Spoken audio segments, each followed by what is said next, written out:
une fois une petite fille qui portait en permanence un petit chaperon rouge sur la tête. C'est pourquoi tout le monde l'appelait le petit chaperon rouge. Ma chérie? Oui, maman? Tu sais que ta grand-mère est malade. Tu voudrais bien lui porter les biscuits que j'ai préparés et ces herbes fraîches que j'ai cueillies pour elle? Bien sûr, maman, je m'en occupe. La petite fille, coiffée comme toujours de son petit chaperon rouge, se mit en route pour la maison de sa grand-mère. Ne t'écarte pas du chemin en traversant la forêt des petits lapins, Lui dit sa mère alors qu'elle s'éloignait. Rouge s'enfonça dans les bois en chantant gaiement des chansons. Mais pourquoi on l'appelle la forêt des petits lapins? Je n'ai vu aucun lapin le long du chemin. Le petit chaperon rouge arriva à un sentier bordé de fleurs. Il y en avait de toutes les couleurs. Je vais faire un bouquet pour ma grand-mère, ça lui fera plaisir. À mesure que le petit chaperon rouge cueillait les fleurs, elle s'écartait peu à peu de son chemin sans s'en rendre compte.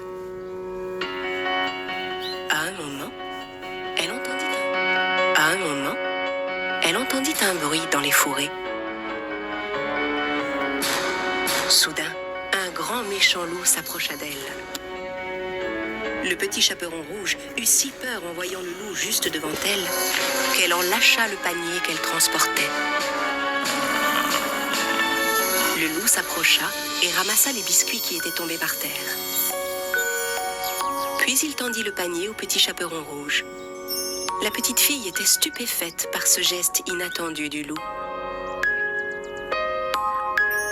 Oh, merci beaucoup. De rien, où vas-tu comme ça, fillette? Chez ma grand-mère. Elle habite tout au bout de la forêt, dans la petite maison jaune. Elle ne se sent pas bien, alors je lui apporte ses biscuits et des herbes. Ah, vraiment? Au fait, vous pouvez m'appeler le petit chaperon rouge. Tout le monde m'appelle par ce nom. Tu sais quoi, je vais partir devant et aller prévenir ta grand-mère que tu arrives. Ça te laissera le temps de finir ton joli bouquet. Au même instant, il entendit le coup de fusil d'un chasseur qui s'approchait et détala aussi vite qu'il put. Le rouge regarda autour d'elle un moment et, se rendant compte qu'elle était perdue, elle se mit à pleurer. Entendant ses pleurs, le chasseur s'approcha et vint à sa rencontre. Qu'est-ce que tu fais toute seule ici, fillette? C'est très dangereux, ces bois. Je sais de quoi je parle, crois-moi. Je suis à la recherche d'un grand méchant loup qui rôde par ici depuis un bon bout de temps. Le petit chaperon rouge était tout honteuse de ne pas avoir écouté sa maman et de s'être écartée du chemin en traversant la forêt. C'est pourquoi elle n'osa pas dire au chasseur qu'elle avait rencontré le loup. Oui, mais je voulais juste apporter des biscuits à ma grand-mère de l'autre côté de la forêt et je me suis perdue. Dans ce cas, petite, je vais t'accompagner jusque chez elle. Et ensemble, ils se remirent en chemin. Au même moment, le loup prit un raccourci à travers les bois et arriva à la maison de la grand-mère. Il frappa à la porte. La grand-mère appela de l'intérieur.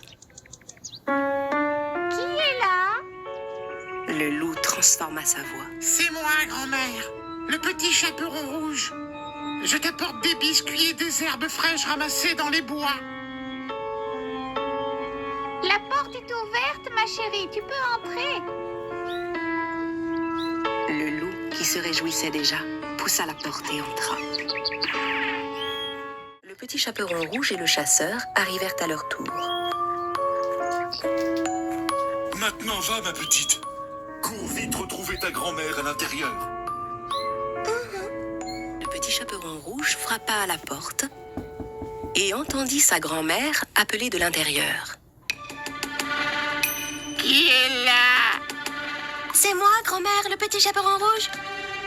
La porte est ouverte, ma chérie. Tu peux entrer.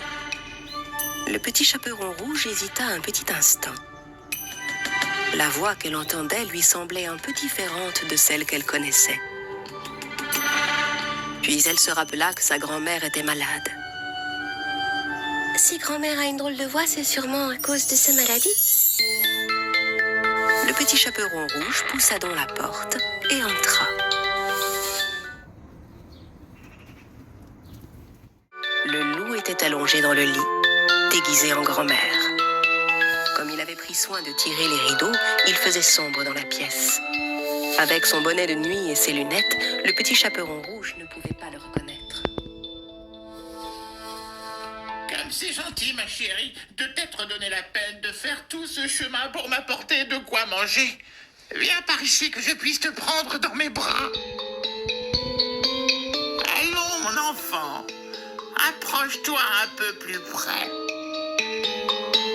Le petit chaperon rouge déposa son panier par terre, mais n'osa pas s'approcher trop près du lit. Sa grand-mère lui paraissait vraiment changée. Grand-mère, pourquoi as-tu de si longs bras? C'est pour mieux pouvoir t'enlacer, mon enfant. Grand-mère, pourquoi as-tu de si grandes oreilles? Eh bien, c'est pour mieux t'entendre, mon enfant.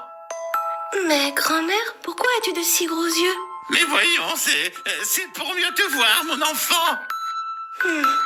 Dis grand-mère, pourquoi as-tu des dents pointues? Allons, ça va de soi, c'est pour mieux te manger, mon enfant. Le loup sauta hors du lit et se rua sur le petit chaperon rouge. La fillette comprit alors que ce n'était pas sa grand-mère qu'elle avait trouvée dans son lit, mais le grand méchant loup qu'elle avait rencontré en chemin.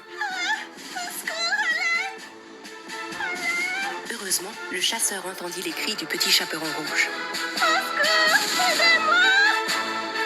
Et il se précipita vers la maison. Il entra chez la grand-mère et assomma le loup aussitôt. J'y ai mis le temps, mais je t'ai enfin eu, mon grand méchant loup.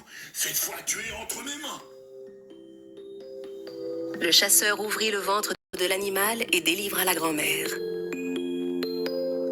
Merci, monsieur le chasseur, vous nous avez sauvé la vie. Ce n'est rien, voyons. Mais tu dois me promettre qu'à l'avenir, tu ne désobéiras plus jamais comme ça à ta maman, ma petite.